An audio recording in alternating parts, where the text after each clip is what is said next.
Muy buenas noches, bienvenidos a la emisión estelar de Poder Informativo. Hoy 16 de febrero hemos recopilado las noticias más importantes y más candentes de Latinoamérica y el Caribe. Comenzamos con lo más importante que ha acontecido en el Cono Sur. De inmediato iniciamos con los titulares. Iniciamos en Ecuador. Allí todo está listo de cara a las elecciones del próximo domingo, 19 de febrero. Julian Assange podría perder asilo si Guillermo Lasso gana elecciones en Ecuador. Gobierno venezolano entregó 2 notas de protesta ante la Embajada de Estados Unidos, defendiendo a Tarek El Aissami y sus acciones tomadas contra CNN. Y en Brasil continúan las protestas. Miles de ciudadanos salieron a las calles a exigir mayor investigación en casos de corrupción. En República Dominicana finalmente se le dio cristiana sepultura a los comunicadores que fueron brutalmente asesinados. De inmediato iniciamos con el desarrollo de nuestro programa el día de hoy. Es que el Consejo Nacional Electoral de Ecuador se alista para los comicios presidenciales y legislativos del próximo domingo, para los que el mandatario socialista Rafael Correa desistió de participar. Los ecuatorianos elegirán presidente y vicepresidente en binomio, 137 diputados y 5 parlamentarios andinos. El candidato oficialista Lenín Moreno es vicepresidente de Correa entre el 2007 y el 2013. Es el favorito según varias encuestas privadas. Veamos. Nuevas encuestas sobre intención de voto de cara a los comicios generales del próximo 19 de febrero. ¿Qué vemos en pantalla? Bueno, pues un repaso que vamos a hacer sobre cómo quedaron las preferencias de los votantes según los monitoreos realizados por las 5 principales encuestadoras hasta la fecha. Aquí tenemos, por ejemplo, lo que dice perfiles de opinión. Lenín Moreno cerró con un 43% la intención de voto, mientras que el contendiente más cercano, el banquero Guillermo Lasso, del partido Creo, acumula un 19%, seguido por la social cristiana Cynthia Viteri con un 18%. El Centro de Investigaciones y Estudios Especializados CIES coincide con la empresa anterior en el puntaje a favor de Moreno, con un respaldo del 43%, cifró los seguidores de Lasso en un 21%. Para CIES, Viteri también marcha en el tercer puesto con la aprobación del 12,6%. La encuestadora Opinión Pública Ecuador estableció un orden similar en el que Moreno es favorecido por el 34,2%, Lasso por el 18,2% y a Viteri la respalda el 13,7%. Es la que tenemos ahorita en pantalla. Véalo ahí. En cuanto a CEDATOS, el candidato del partido Alianza País tiene el 32,3% de simpatizantes, Lasso el 21,5% y Viteri el 14%, mientras que para Market, Lenín Moreno acumula una mayoría de 28,5%, seguido por la ex asambleísta Cynthia Viteri con un 20,2% y el banquero Guillermo Lasso con un 18,3%. Vea los siguientes datos. El 30% del padrón electoral está compuesto por la generación millennials, jóvenes entre 18 y 29 años, es la llamada generación de los 80 o la generación Y. Son ellos quienes pueden cambiar el panorama previsto en las elecciones por las encuestadoras. Estos votantes tienen mayor conectividad, por ende mayor flujo informativo a través de las redes sociales, pero tienen menos calidad en la información que generan. Exigen una nueva manera de hacer política. En muchos países se pronuncian por un supuesto cambio cuyos efectos desconocen, porque este sector manifiesta no saber a fondo por quién votar y algunos se deciden por votar nulo. La Revolución Ciudadana va a salir triunfante de las elecciones del 19 de febrero. Son varios procesos electorales para la Revolución Ciudadana. El uno, evidentemente, es presidencia, vicepresidencia. Yo estoy seguro que Lenin y Jorge van a salir triunfantes. Todas las encuestas les dan 20 puntos y más de diferencia con su siguiente seguidor, contrincante. Luego hay una elección legislativa que también es muy importante, ¿no? Es importante tener mayoría legislativa, lo hemos visto en varios países, en Venezuela, vivimos en Brasil, ¿no? Quizás el caso más emblemático de lo peligroso que puede ser tener un gobierno progresista con una Asamblea Nacional, con un espacio parlamentario en contra. El candidato oficialista Lenín Moreno dijo el miércoles en un mitin que Ecuador está muy decidido a continuar con el proceso socialista impuesto en 2007 por el mandatario Rafael Correa. Estamos con esta revolución porque somos conscientes de todo lo que ha avanzado. Porque esta revolución ya es una leyenda. En su último acto político en Quito, el candidato opositor Guillermo Lasso prometió luchar contra la corrupción en momentos en que un exministro del actual gobierno está envuelto en el escándalo Odebrecht.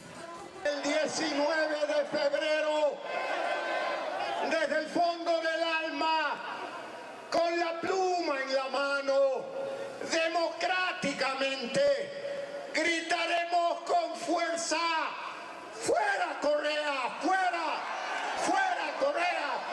Moreno encabeza encuestas privadas como la de Sedatos, que le da un 32,3% de la intención de voto, seguido de Lasso con 21,5% y la excongresista de derecha Cynthia Viteri con 14%. Y continuando en Ecuador, los días de asilo de Julian Assange podrían estar contados. El candidato a la presidencia de Ecuador, Guillermo Lasso, dijo que si gana las elecciones, otorgará un mes de plazo al fundador de Wikileaks para dejar la embajada de su país en Londres, según publicó el jueves el diario británico The Guardian. Revisemos la información. Desde su llegada a la embajada ecuatoriana en Londres han pasado algo más de 4 años y medio. El pedido de asilo político, que inicialmente empezó con un refugio diplomático, se generó pues, según Julian Assange, en caso de ser detenido y llevado a Suecia, donde enfrenta una denuncia por un presunto delito sexual, podría conllevar una futura extradición a Estados Unidos, donde se lo acusa de espionaje y haber filtrado cerca de 500.000 documentos clasificados, delito que en ciertos estados de esa nación es condenado con la pena capital. El miércoles por la noche, luego de que enviaron una amenaza a esta embajada y de que la policía invadiera este edificio, ustedes vinieron para vigilar y trajeron consigo los ojos del mundo.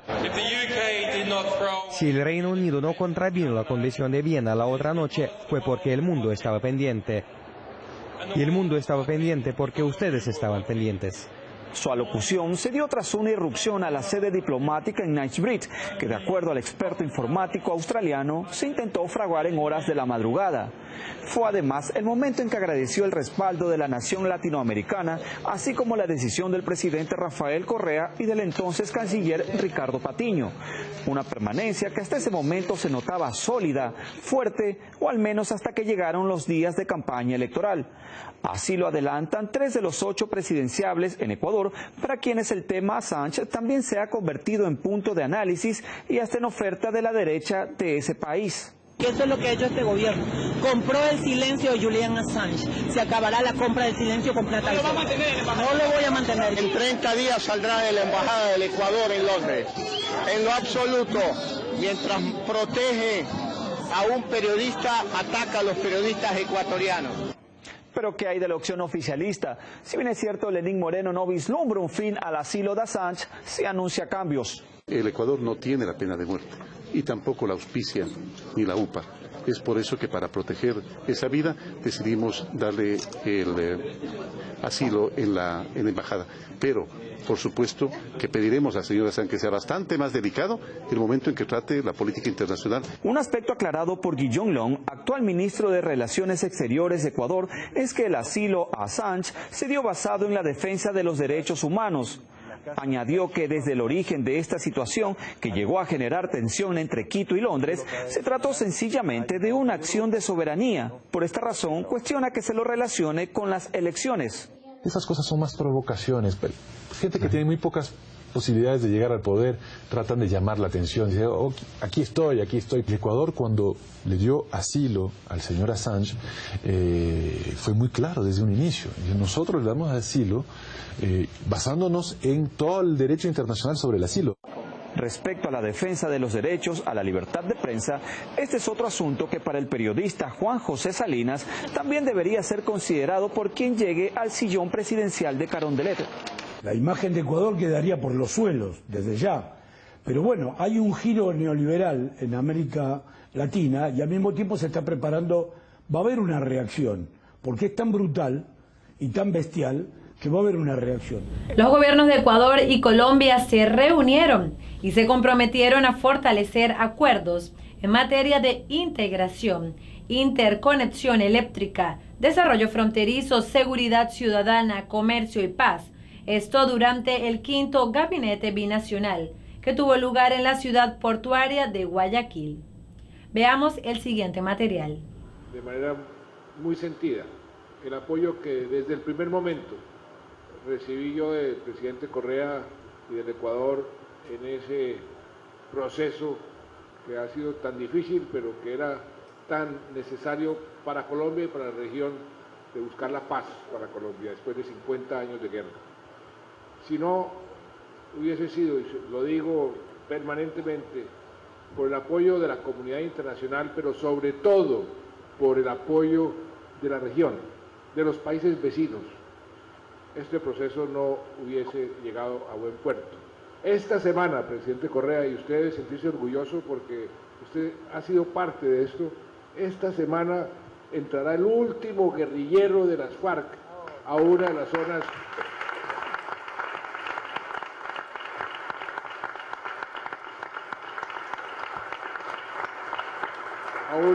veredales. Eso hace unos meses era impensable. Felicitaciones, querido Juan Manuel, por la valentía con que lideras el proceso para alcanzar una paz justa y duradera en tu país.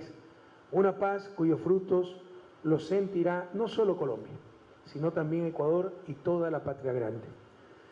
Por décadas hemos tenido una frontera caliente, donde se han requerido 10 veces más policías y militares para su vigilancia que en una frontera normal, sin conflicto. Con la paz, vidas humanas serán preservadas y cuantiosos recursos podrán ser reinvertidos para el desarrollo. Y representantes de los ministerios públicos de 15 países se reúnen en Brasilia, esto para intercambiar información sobre las prácticas de corrupción en que ha incurrido la constructora brasileña Odebrecht. El nuevo capítulo de este tema involucra a Nadine Heredia, ex primera dama de Perú, ante la aparición de un testigo que afirma que la ex primera dama habría direccionado el otorgamiento de la Buena Pro del gasoducto sur peruano a Odebrecht. El nombre de la ex primera dama de Perú, Nadine Heredia, está involucrado en este escándalo. Un testigo acusó directamente a la esposa del expresidente Ollanta Humala de ser la persona encargada de dirigir la licitación del gasoducto sur peruano para permitir que Odebrecht ganara este proyecto. Heredia negó haber tenido injerencia en esa licitación e indicó que ella no modificó las bases del concurso de esta obra. En Panamá, el presidente Juan Carlos Varela fue denunciado penalmente ante la Asamblea Nacional por presuntamente haber aceptado donaciones de Odebrecht durante su campaña presidencial. La acusación fue realizada por el partido político del expresidente Ricardo Martinelli, Cambio Democrático. Varela niega haber recibido dinero de la constructora y ha presentado los registros de donaciones a su campaña presidencial. Por otro lado, la Procuraduría General de la Nación pidió a la Interpol expedir una notificación roja contra 2 hijos del expresidente Martinelli, quienes figuran entre las 17 personas requeridas por el caso de los sobornos de Odebrecht. Ellos mantienen su inocencia y expresaron que respaldarán las investigaciones del Ministerio Público. En Colombia se investiga la campaña de reelección del presidente Juan Manuel Santos en 2014 por el supuesto ingreso de $1 millón por parte de Odebrecht. El mandatario niega estas acusaciones. La investigación también se extiende a la campaña presidencial de su contrincante, Óscar Iván Zuluaga, del Centro Democrático. Y en Venezuela, el presidente Nicolás Maduro exigió mano dura contra los venezolanos vinculados a la corrupción de esta empresa. Dijo que le daría todo su apoyo al Ministerio Público y al Poder Judicial para que hagan justicia en este caso. Y en Ecuador, seguidores del movimiento político Concertación protestaron ante la Fiscalía para exigir investigaciones relacionadas con la corrupción en este país. Una veintena de personas que portaban pancartas y silbatos ocuparon parte de la vía pública para exigir a los conductores o pedirles, solicitarles que pitaran contra la corrupción. César Montúfar, dirigente de Concertación, cuestionó la labor de las autoridades de control, especialmente a solo días de las elecciones presidenciales. Que haga público los hechos de corrupción, a que haga pública la lista de nombres que están implicados en el caso Odebrecht, es fundamental para que el pueblo ecuatoriano pueda ejercer libremente e informadamente su voto el próximo 19 de febrero, conocer si hay un candidato o candidatos a la presidencia o vicepresidencia de la República o a la Asamblea Nacional que están siendo investigados por la justicia brasileña o la justicia estadounidense por el tema de Brecht o por otros casos de corrupción. Y a esta hora pasamos a Argentina. Allí la Cámara Federal de Casación reabrió la denuncia del fallecido fiscal Alberto Nisman contra la expresidenta Cristina Fernández de Kirchner y otros imputados por secuestro, encubrimiento de acusados del atentado de AMIA. Esto a raíz de la firma del memorándum de entendimiento con Irán. Estamos esperando es lo que la DAIA viene dando batalla judicial hace un tiempo largo. Es tan simple como investigar, tan simple como saber si la denuncia o la presunta denuncia que hacía el fiscal realmente era una denuncia que la justicia debe tomar en cuenta. Nosotros pensamos en principio que, y lo decimos siempre, nosotros no queremos que la justicia nos dé la razón. Queremos tener certeza que hicimos lo máximo posible para investigar si hubo presunta colaboración de miembros de la República Argentina en un pacto contra la impunidad. Nosotros no estamos señalando, y quiero ser muy claro, no condenamos a nadie, no estamos ni señalando, ni estamos diciendo que así pasó. Estamos diciendo la justicia debe investigar. Una justicia que es lenta no es una justicia eficaz. Me parece que hay un camino a transitar. Hay un dicho que dice, el tiempo que pasa es la verdad que huye. Y en ese sentido, el tiempo pasó. Y a esta hora hacemos nuestra primera pausa comercial. Ya regresamos con más de Poder Informativo.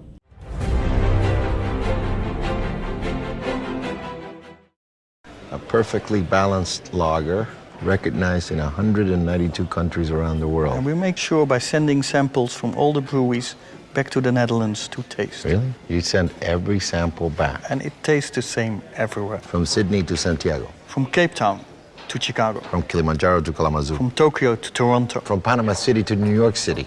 Hey, Willie.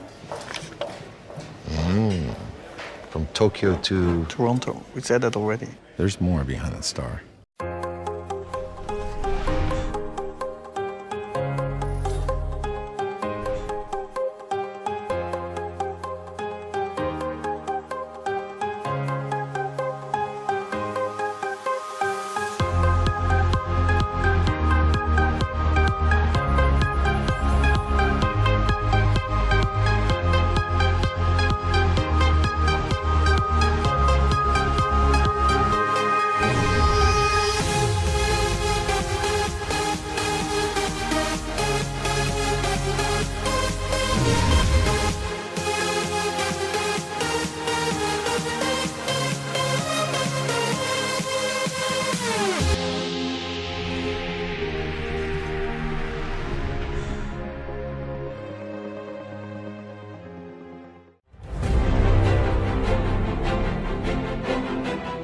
Y estamos de regreso con más informaciones a través de su noticiero Poder Informativo. Y nosotros continuamos de inmediato en Venezuela. El gobierno venezolano entregó 2 notas de protesta a la Embajada de Estados Unidos en Caracas tras las sanciones que impuso Washington al vicepresidente Tarek El Aissami, esto por narcotráfico, además de las acciones tomadas contra la televisora CNN, que ha salido del aire ayer miércoles en horas de la tarde. Luego de esta decisión, periodistas de CNN también dieron su respuesta contundente al gobierno de Venezuela. Veamos el siguiente material. La canciller venezolana Delcy Rodríguez confirmó el miércoles que se entregaron 2 notas de protesta a la Embajada de Estados Unidos en Caracas por las acusaciones de narcotráfico al vicepresidente de Venezuela, Tarek El Aissami. Esta campaña reciente es muy grave. No puede dejar pasar sin que el Estado venezolano actúe en consecuencia. Y nosotros hemos activado acciones para resarcir el daño que ha causado CNN a Venezuela. El pasado 6 de febrero, CNN en español transmitió un reportaje que denuncia la venta de pasaportes y visas en la Embajada de Venezuela en Irak, que podría estar relacionada con actividades terroristas. El vicepresidente El Aissami aparecía implicado en la investigación. Washington acusa a El Aissami de facilitar, proteger y supervisar el envío de droga desde Venezuela hacia México y Estados Unidos. Por ello ordenó congelar los bienes del funcionario en el país norteamericano y del empresario Samar José López Bello, a quien señala de prestanombres. La canciller de Venezuela, Delcy Rodríguez, acusó este miércoles a esta cadena, CNN, de realizar la que definió como una operación mediática imperial contra su país debido a la emisión la semana pasada de la investigación Pasaportes en la Sombra. En ese trabajo presentamos la denuncia de un informante sobre la presunta venta de visas y pasaportes venezolanos desde la Embajada de Irak y los detalles de un reporte de inteligencia regional que vincula al vicepresidente de la República, Tarek El Aissami, con la entrega de documentos venezolanos a personas con vínculos terroristas. Rodríguez dijo que nuestra investigación es absolutamente mentira, defendió la figura de El Aissami y arremetió contra el Departamento del Tesoro de Estados Unidos por imponer sanciones en contra del vicepresidente por narcotráfico, una semana después de que CNN emitiera la investigación sobre pasaportes y visas. Es curioso porque toda esta campaña de propaganda de guerra contra Venezuela, que tuvo su expresión el 6 de febrero, precede solamente por 4 días la presentación que hace el senador Marco Rubio en el Congreso y cuyas pruebas que presenta es el programa de CNN. Y en horas de la noche se generaron varias reacciones de parte de diversos sectores de la sociedad. Estrategas, sociedades y artistas expresaron su opinión sobre la decisión del gobierno venezolano de sacar del aire al canal americano CNN. Revisemos parte de este material. Sí, justamente fue un poco la posición oficial de rechazo que expresaron las autoridades de la CIP. Sabíamos que más allá de la retórica y las declaraciones que hizo el presidente Nicolás Maduro el domingo pasado en contra de CNN, las nuevas disposiciones del gobierno estadounidense en materia del Departamento de Justicia y del Tesoro en involucrar al vicepresidente venezolano en temas de narcotráfico y terrorismo internacional, incluyéndolo en la lista Clinton, era obvio que habría una retaliación del gobierno en contra de los mensajeros, ¿no? Bueno, nosotros no vemos los casos aislados. Esto es parte de la estrategia comunicacional del gobierno de Venezuela, que no es más que pura propaganda de gobierno y tratar de disfrazar y desviar la atención sobre problemas muy importantes que tiene el gobierno de Venezuela. Ha sido hace muy poco calificado como como el gobierno prácticamente más corrupto de América Latina por parte de Transparencia Internacional, y es evidente que lo que trata de hacer el gobierno con este tipo de medidas es simplemente disfrazar la realidad y mirar hacia otro lado. Mientras estamos aquí disfrutando los premios Pepsi, nos enteramos que el canal CNN fue sacado de la parrilla de Venezuela. ¿Qué opinan ustedes al respecto? Perfecto, porque son unos apátridas y no queremos que sigan la revolución. No, bueno, la verdad es que escúchame, si esto es verdad, no, si es verdad. Ah, tú lo leíste, yo no leí, yo me acabo de enterar por ti. Sí, es lamentable porque es un momento más donde nos damos cuenta que la libertad de expresión en nuestro país está hecha a pedazos, además, para no decir que no existe. No solo darnos cuenta de la libertad de expresión en nuestro país, sino que estamos hablando de canales que no son venezolanos, que siguen sacando de las parrillas de nuestra programación, canales que uno debería tener la libertad para ver y escoger si quiere o no seguir esa programación. Ya pasó con CNN, no podemos ver la serie del comandante, o sea, ya basta. La verdad es que CNN era el único canal que nos mantenía informados a los venezolanos. Y ya me amargué. Sigue siendo prueba de que aquí estamos pues en un gobierno prácticamente dictatorial y que seguirá pasando, lamentablemente. Esperamos que el canal CNN salió del aire en Venezuela. Para que te enteres, ¿qué opinión nos puedes dar? CNN salió. Nos acabamos de enterar, sí. ¿Ahorita acaba de pasar? Sí.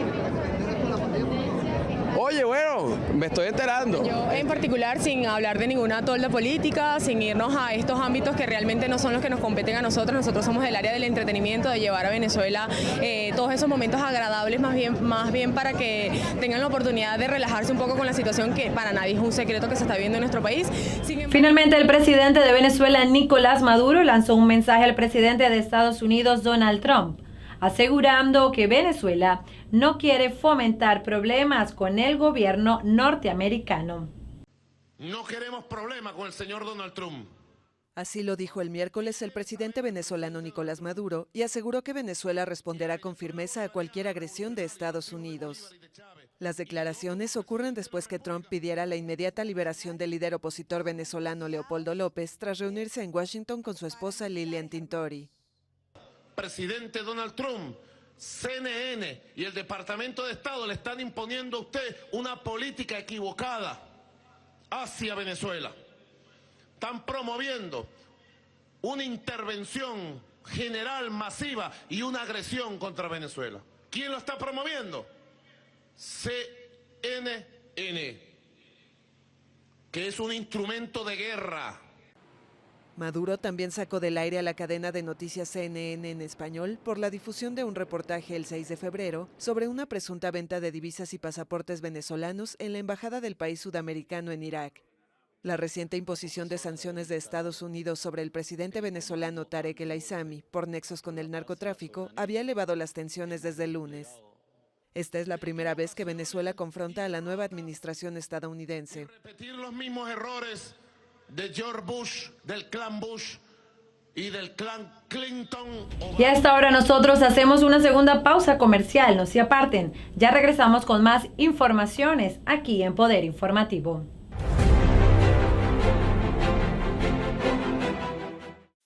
Heineken has been family owned since 1873. Right, for 140 years they own the brand.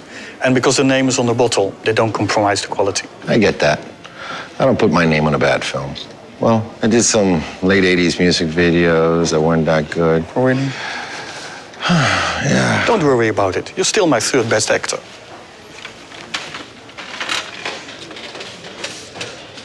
Third? Right, third. I'm still in the top 5. There's more behind the star. Make every project a project to be proud of. Get the advice you need, the value you expect, and the quality you deserve.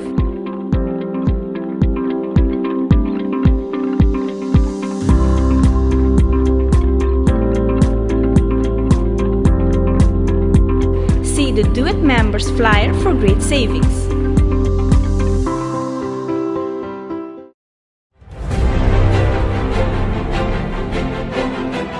Y hasta ahora regresamos con más de Poder Informativo y de inmediato pasamos a Brasil. Decenas de manifestantes se concentraron el miércoles en la avenida Paulista de Sao Paulo.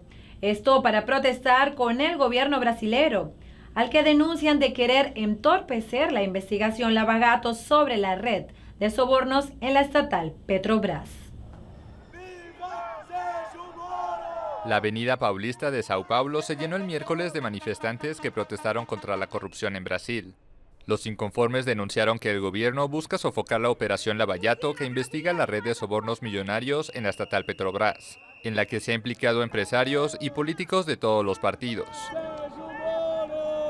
Cuando este gobierno asumió con un voto de confianza de la población que luchó por la destitución de Dilma Rousseff para cambiar el país. Y ahora comienzan a repetir las mismas actitudes del gobierno anterior, y eso no lo vamos a aceptar. Estamos aquí porque la política brasileña está totalmente rota. Queremos un cambio. Lo que necesitamos es cambiar nuestra política para tener un Brasil más justo. El desvío de casi 2.000 millones de dólares de Petrobras constituye el escándalo de corrupción más grande de la historia de Brasil. El avance de la investigación Lava Jato incluyó la confesión de ex ejecutivos de la constructora Odebrecht implicados en la red de sobornos en la petrolera estatal. Según un informe del Departamento de Justicia de Estados Unidos, desde 2001 Odebrecht pagó más de $700 millones a funcionarios de países de África y América Latina para garantizar contratos de obras públicas. Y finalmente llegamos a República Dominicana. Los restos de los locutores dominicanos Leonardo Martínez y Luis Manuel Medina, asesinados este martes en una emisora en el este de este país, fueron sepultados bajo el clamor de que las autoridades puedan hacer justicia. Sin embargo, fue confirmada la muerte de José Rodríguez, sospechoso del asesinato de los locutores. ¡Negro! ¡Mi negro! ¡Mi negro! ¡Ay, mi negro! ¡Ay, mi negro!